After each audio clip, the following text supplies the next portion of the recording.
Assalamualaikum warahmatullahi wabarakatuh. Kembali kita berjumpa dengan channel Handrasan Napoleon Berbagi Cerita. Terinspirasi dari Iqra kelelawar tadi yang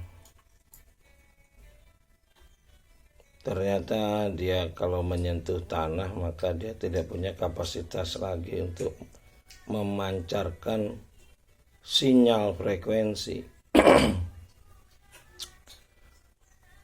Ternyata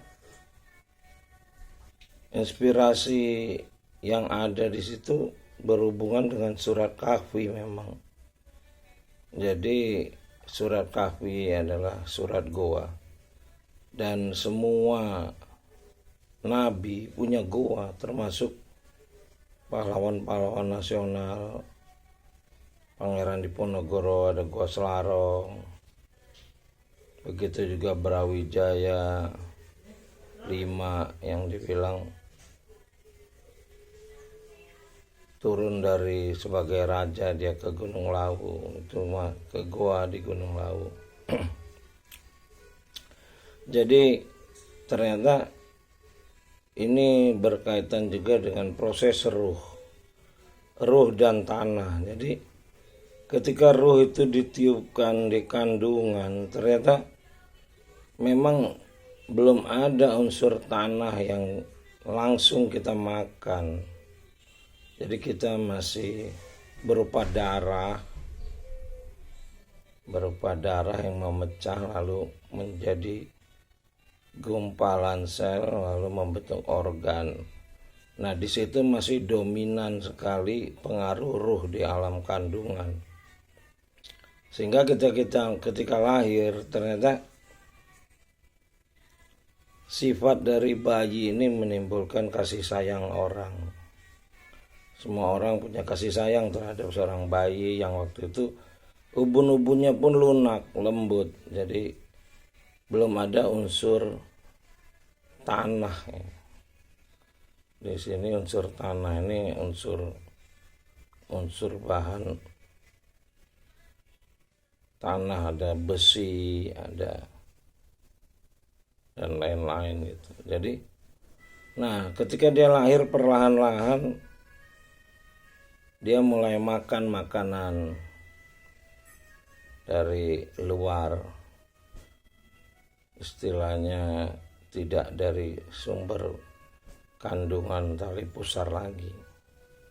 Mulai dia makan. Ketika dia mulai makan tuh ubun-ubunnya juga mengeras. Tulang-tulang kita mengeras. Lalu si bayi menjadi gagah, menjadi anak-anak, lalu berkembang menjadi remaja, lalu berkembang menjadi dewasa, menjadi tua. Nah, di sini ternyata tanah ini dengan sifat dari kelelawar tadi, apabila dia sudah menyentuh tanah maka dia akan kehilangan kemampuan untuk menggunakan frekuensi sinyal sehingga dia tidak bisa terbang, dia akan nabrak.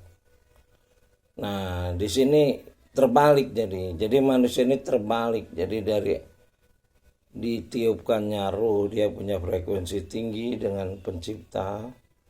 Ketika dia mulai lahir ke dunia maka frekuensi tinggi itu perlahan-lahan tertutup karena badan kita terisi dari tanah.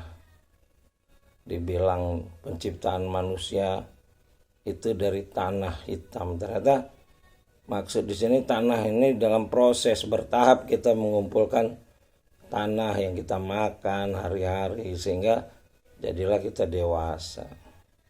Dan sudah dewasa kita juga mengumpulkan tanah sebetulnya. Beli mobil bahannya dari tanah, rumah. Sini makin keras lagi kita.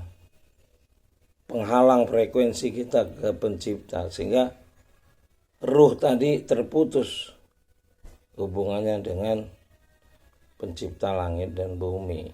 Nah, makanya ada kalimat ayat yang menyatakan pada umur 40 ada penentuan mau kemana manusia itu.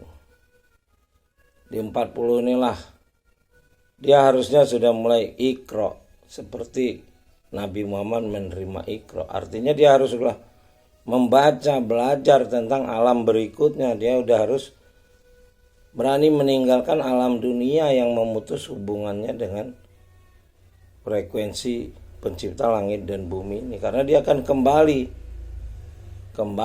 ke alam ruh. Nah, cuman karena banyak masyarakat kita nggak Iqra dari kecil, walaupun kita bisa membaca, kita sudah disimpankan dengan oleh orang Belanda dengan koran. Jadi Iqra ini cuman istilah aja untuk anak kecil belajar membaca Quran, tapi tidak membaca Quran sebagai pelajaran yang dimaksud zalikal kitabul la raiba fihi hudalil muttaqin. Jadi kalau dia mau menjadi petunjuk untuk bertakwa, dia harus dipelajari oleh manusia yang mau kembali ke pencipta. Dia harus belajar agar dia belajar bahwa itu kitab cahaya, kitab ilmu, agar dia punya ilmu dan punya cahaya sehingga dia mampu kembali. Jadi ruhnya berbentuk. Jadi iman itu dibentuk oleh amal. Nah, kalau yang nggak belajar maka dia tidak punya amal, sehingga ruhnya tadi mati dan menjadi batu, fisiknya menjadi batu. Itulah yang dibilang lebih keras dari batu. Nah, proses kita di dalam goa itu sebetulnya gambaran bahwa kita di dalam batu. Tadinya kita dalam kandungan. Di dunia ini sebetulnya kita di dalam batu, dalam tanah. Nah, kita akan keluar dari tanah ini, dari batu ini. Nah, mampu nggak menembusnya seperti kisah Nabi Muhammad Isra Mi'raj, menembus ke langit. Nah, kalau kita terlalu cinta dunia, walaupun kita beriman, amal kita salah, sesat karena nggak pernah belajar, nggak pernah Iqra, maka kita tidak akan mampu tembus dari gua batu itu. Itulah makanya ada Makiyah, surat-surat Makiyah ini surat-surat yang mulai berdimensi langit. Surat Madaniyah, surat-surat yang berdimensi dunia. Lalu Iqra adalah sistem ilmu, bagaimana manusia menjadi khalifah seperti yang dikehendaki pencipta. Dia menciptakan khalifah, bukan menciptakan manusia pertama, tapi manusia yang Iqra, yang bisa membaca petunjuknya. Makanya ketika malaikat protes bahwa manusia nanti akan menumpahkan darah, pencipta menyatakan bahwa dia punya kemampuan belajar. Yaitu yang di kisah Adam alaihissalam sebagai khalifah pertama yang diperintahkan seluruh alam semesta sujud kepada khalifah. Jadi ternyata Iqra inilah sarananya, sehingga Adam mampu menyebutkan apa-apa yang malaikat tidak tahu, karena ternyata Adam punya kemampuan Iqra, membaca, belajar, punya ilmu gitu. Disinilah ketinggian, kehalusan dari pencipta alam semesta ini yang bisa kita lihat, kita sadari. Mudah-mudahan surat Kahfi adalah surat goa. Di situ ada statement tentang melawan Dajjal. Sehingga kalau kita mampu, ini di era akhir zaman nih, kita mulai menggunakan frekuensi HP, 2 dimensi, teleportasi cahaya. Ini berarti udah waktunya kita berhadapan dengan Dajjal. Karena kita udah menggunakan teknologi digital, frekuensi, matematik tingkat tinggi, yang dulu mampu mengalahkan jin ifrit ketika di era Nabi Sulaiman alaihissalam. Jadi kita sedang memasuki tahapan akhir daripada manusia yang dikehendaki oleh pencipta sebagai Iqra, yaitu yang dibilang Imam Mahdi itu adalah orang-orang yang Mahdi itu mendapat petunjuk. Jadi Imam Mahdi itu imam yang banyak. Orang-orang yang masih Iqra, mereka yang masih dapat petunjuk, mereka bisa melawan Dajjal, bisa membunuh Dajjal. Artinya bukan membunuh, artinya semua kebohongan Dajjal itu bisa dia ketahui melalui Iqra gitu.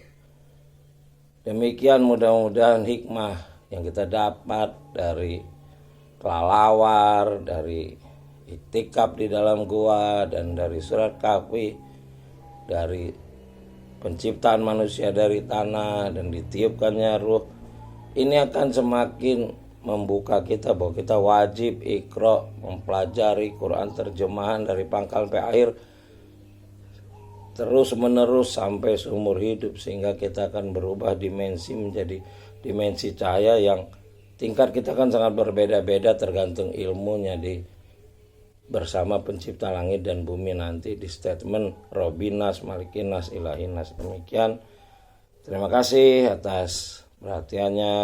Kalau ada saran dan masukannya kita bisa sharing, berbagi, kita sama-sama belajar. Assalamualaikum warahmatullahi wabarakatuh.